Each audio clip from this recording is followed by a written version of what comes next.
అండి అందరికీ. అందరూ ఎలా ఉన్నారు? ఈరోజైతే కనుక సాటర్డే పూజ వ్లాగ్ అయితే మీతో అయితే షేర్ చేసుకోబోతున్నానండి. ఓన్లీ పూజ వ్లాగే అనమాట. ఇంకా ఎటువంటి అదర్ అయితే కనుక నేను తీయలేదు. ఓన్లీ పూజ వరకే తీశానమాట. ఇది లాస్ట్ టైం మేము తిరుమలకు వెళ్ళినప్పుడు అయితే తెచ్చుకున్నాను అనమాట. నాకెందుకు ఇక్కడ హాల్లో షోకేస్లో పెట్టుకోవాలి అనిపించింది అనమాట. తెచ్చుకున్నాను, గుర్తు పెట్టుకొని మరీ తెచ్చుకోవాలని చెప్పి. సో ఇదన్నమాట. ఇక్కడ నేనైతే కనుక అనుకున్నానండి 7 శనివారాలు వ్రతం అయితే చేసుకున్నాను కదా, ఇంకా వీలైనప్పుడల్లా కూడా అంటే పొద్దున్నే లేచి వ్రతం వేరు పూజ వేరు కదండి. సో ఇంకా అలా చేసుకోలేమేమో అని చెప్పేసి కుదిరినప్పుడల్లా ఇలాగా నేను బ్రతికినంత కాలం అని మొక్కుకున్నానండి. నాకు వీలైనప్పుడల్లా జీవితాంతం నేను ఎన్ని సంవత్సరాలు అయితే ఉంటానో అన్ని సంవత్సరాలు కూడా అని ఇలానే ప్రతి శనివారం, అంటే ప్రతి శనివారం అనే కాదు, అంటే మొక్కున్నానమాట. నాకు వీలైనప్పుడల్లా నాకు ఎంత కుదురుతుందో అంతవరకు 2 దీపాలు అయితే పెట్టుకొని పిండి దీపాలు చేసుకుంటానని చెప్పి నా మనసులో అనుకున్నానమాట.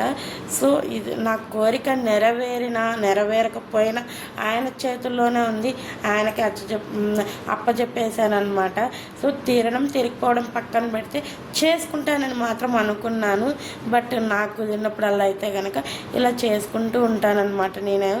సో 2 దీపాలు అయితే పెట్టుకుంటాను. నిజంగానే నాకు ఎందుకో కానీ రోజు పూజ చేస్తాను. బట్ కాకపోతే ఫ్రైడే సాటర్డే పూజ చేసినంత హ్యాపీనెస్, ఆ ప్రశాంతత మిగతా రోజుల్లో నాకు అనిపిదండి. అది ఎందుకో ఏమో నాకైతే తెలియదు, నా మనసుకే తెలియదు. సో అది ఎందుకో ఏంటో అనేది. సో ఇక్కడ నేనైతే ఓన్లీ సింపుల్గా ప్రసాదాలు అయితే ఇవే పెట్టుకుంటున్నానండి. ఏమేమంటే వడపప్పు, పానకము. ఇంకా ఇక్కడ హాల్లో ఉన్నారు కదా, అక్కడ వచ్చేసి ఆ స్వామివారి దగ్గర వచ్చి చిన్న బెల్లం ముక్క అయితే పెడతానండి. ఇదనమాట. ఇలా అయితే సింపుల్గా చేసుకుంటూ ఉంటాను. ఈరోజు మీ అందరితో పాటు నేను ఒక చిన్న విషయం అయితే చెప్పాలి అనుకుంటున్నానంటే ఒక కథ చెప్తానండి. స్వామివారికి సంబంధించినటువంటిది ఒక చిన్న కథ చెప్దామని అనుకుంటున్నాను. సో అది మీరు కూడా వినండి. ఎలా అనిపించింది ఏంటో అనేది కూడా కామెంట్ సెక్షన్లో కామెంట్ చేయండి. సో మీరందరూ కూడా ఎలా జరుపుకుంటారు, ఈ యొక్క పూజలు అనేటివి రోజు చేస్తారా, లేక మీ ఇంట్లో వాళ్ళే చేస్తారా, మీరే చేస్తారా? సో అంటే ఇంట్లో కుదిరిన వాళ్ళు ఎవరైనా చేసుకోవచ్చులేండి, తప్పేం లేదు.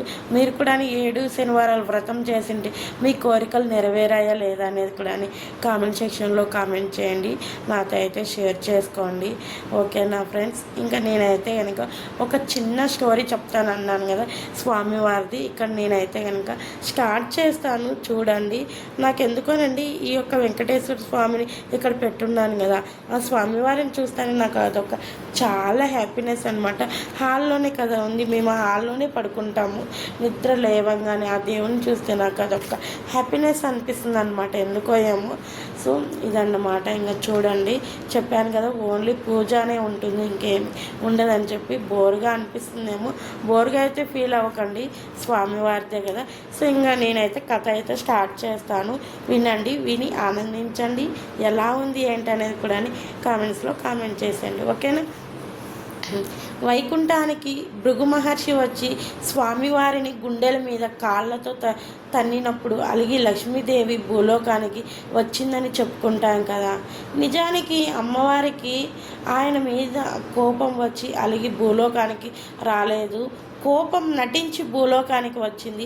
జరగవలసిన కథ నడిపించడానికి ఆ లక్ష్మీనారాయణులు ప్రదర్శించిన ప్రణయ కలహం అనుకోండి. ఆవిడ భూలోకానికి వస్తేనే కదా స్వామివారు వెంకటాచలానికి వచ్చి నివాసం ఏర్పరచుకునేది. వెంకటాచలంలో నివాసం ఏర్పరచుకుంటేనే కలియుగాంతం వరకు అక్కడ ప్రత్యక్ష దైవంగా ఉండి ఆయన భక్తులను అనుగ్రహించి వారి పాపాలను పరిహారం చేసేది. రామాయణంలో సీతగా మారిన లక్ష్మీదేవికి ఇచ్చిన మాటను నిలబెట్టుకోవాలిగా. కిట్టయ్యగా పుట్టి యశోదాదేవికి ఇచ్చిన వరం సాఫల్యం చేయాలి. బ్రహ్మ చెప్పిన భవిష్యత్ వృత్తాంతాన్ని నిజం చేయాలి. ఆ వైకుంఠాన్ని తిరుమలకు తీసుకురావాలి. ఇవన్నీ జరగాలంటే తగిన కారణం కావాలి కదా. ఆ కారణం కల్పించడానికి లక్ష్మీదేవి కోపం నటించి ఎక్కడికి వెళ్తుందో చెప్పి మరీ వెళ్తుంది. ఆ స్వామివారి లీలలు ఇలానే ఉంటాయి మరి. అవునా కదా అండి? ఏదైనా కూడా నీ స్వామివార్లకే ఇంత జరిగిందనమాట. మనుషులం మనం ఎంత చెప్పండి. సో ఇదన్నమాట, వెనకది ముందు వెనక్కి పెట్టినట్టుండే చూడండి. నా ముగ్గు ఆరితే కానీ కనిపించదండి. సో ఇదన్నమాట వీడియో అయితే కనుక ఈ చిన్న క్లిప్ అనేది ఫస్ట్లో యాడ్ చేసింటే చూడ్డానికి బాగా అనిపించేది. సో ఇక్కడైతే యాడ్ చేశాను, మీరైతే ఏమనుకోకండి. సో ఇదన్నమాట. ఎలా ఉంది నా పూజ వ్లాగు? నచ్చిందా? నచ్చితే ఒక చిన్న లైక్ ఇవ్వండి అబ్బా. Bye friends.